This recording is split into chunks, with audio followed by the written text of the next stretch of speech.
Dan di akhir khutbah yang singkat ini, kami ingin sampaikan, mumpung kami berada di atas mimbar ini, masalah besar dalam masyarakat juga yang sangat sulit pada saat ini adalah anak-anak muda kita kembali kepada disibukkan dengan masalah game.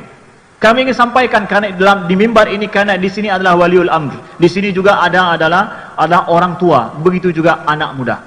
Hari ini perjudian dulu itu sudah berpindah hanya di tangan kita. Game yang dimainkan hari ini itu adalah ada perjudian di situ. Hanya dalam kadang duduk sekali duduk hanya 1 jam 5 jam 2 juta 3 juta hilang uang daripadanya. Hanya apa? Gambling dengan game yang dia main. Cukup hanya sekedar search kemudian hanya usap saja, kemudian nanti kemungkinan akan dapat uang. Beli chip, setelah beli chip kemudian Anda bisa gambling, bisa main judi. Hanya dengan sekedar satu tangan saja yang bergerak, Anda kemungkinan akan untung.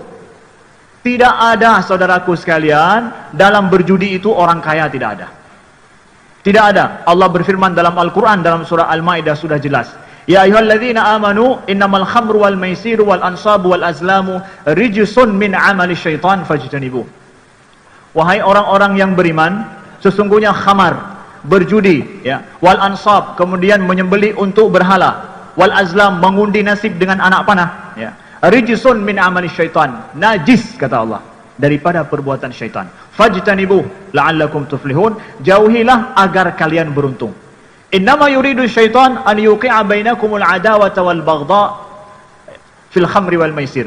Sesungguhnya syaitan itu maunya dia, kata Allah, an yuqi'a bainakumul adawata wal baghdha, permusuhan dan kebencian. Orang yang berjudi tidak akan pernah akur. Satu menang, satu kalah. Tidak akan pernah akur. Satu menang, satu kalah. Itulah yang dia inginkan. Wa yasuddakum an dzikrillah wa anis shalah, agar kalian jauh daripada ingat Allah, hanya selalu ingat akan uang, ingat akan judi. Karena kalau sudah kalah, ingin supaya menang. Kalau sudah menang, ingin menang lagi. Terus begitu.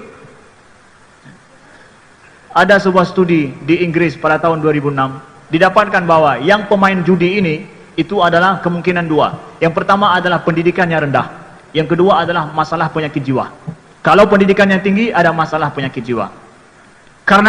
Dan direkomendasikan apa? Bagi yang main judi supaya bisa lepas daripada judi, berpikir secara rasional. Itu saja. Pikir secara rasional. Bahwa sesungguhnya kita punya anak, nafkah untuk anak kita nggak bisa dengan diharapkan daripada judi, saudaraku sekalian. Dan kalau sudah maniak judi, Anda tidak akan terlepas daripada kerugian. Siap untuk menggadaikan apa yang ada, bahkan rumah, sertifikat rumah siap untuk digadaikan demi hanya menginginkan keuntungan yang lebih besar. Maka sebelum terjadi ini, saudaraku sekalian, jangan menolong, jangan membantu perjudian ini ada di tempat kita. Untuk yang membuka kedai kopi, kafe, sesungguhnya Anda kalau menjual chip itu adalah haram hukumnya, tidak halal. Pendapatan daripada chip game yang di situ orang akan berjudi, atau bahkan game secara umum bagi anak-anak kita pada hari ini. Game pada anak kita menjadikan mereka rusak mental mereka, kemudian rusak karakter mereka. Kata-kata kotor di dalam game itu, kemudian maaf ada pornografi dalam game itu. Tidaklah itu menjadi halal pendapatan kita di situ. Anak kita bermain bukan seperti kita main catur. Dulu kita main catur mungkin hanya sekitar 15 menit karena penat, setelah itu tinggalkan. Walaupun demikian para ulama ada yang tidak menghalalkan main catur. Kenapa? Lalai. Hari ini anak-anak main game, nggak ada main game 15 menit. Tetapi dia akan main game berjam-jam dan hari-harinya dengan itu. Lebih naas lagi, mereka tidak tidur malam karena pada tengah malam ada poin yang lebih besar. Mereka akan terus begitu. Yang untung siapa? Perusahaan judi dan perusahaan game ini yang semua dari luar. Saudaraku sekalian, jangan rusak generasi anak-anak kita dengan itu. Orang tua juga, saudaraku sekalian, kalau anak kita jangan biasakan dengan game sejak dia kecil, walaupun game yang nampak biasa di mata kita saat ini. Orang tua banyak berdalih karena ini dia menangis. Saya katakan bahwa khatib katakan kepada kita semua, saudaraku sekalian, ganti cara berpikir. Lebih merdu suara tangisan anak kita yang kecil karena minta HP daripada nanti kita akan menangis gara-gara rusak mentalnya dan rusak tingkah lakunya dan juga rusak masa depannya. Kalau dia perlu menangis, ajak. Kalau perlu 2 kasur, taruh 2 kasur. Menangislah sekeras-kerasnya. Ayah lebih suka melihat kamu menangis. Kalau perlu 1 kamar, ayah kosongkan 1 kamar, gali-gali di dalam kamar, nggak masalah. Itu lebih enak ayah dengar. Kamu lebih sehat, mengerang habis-habisan.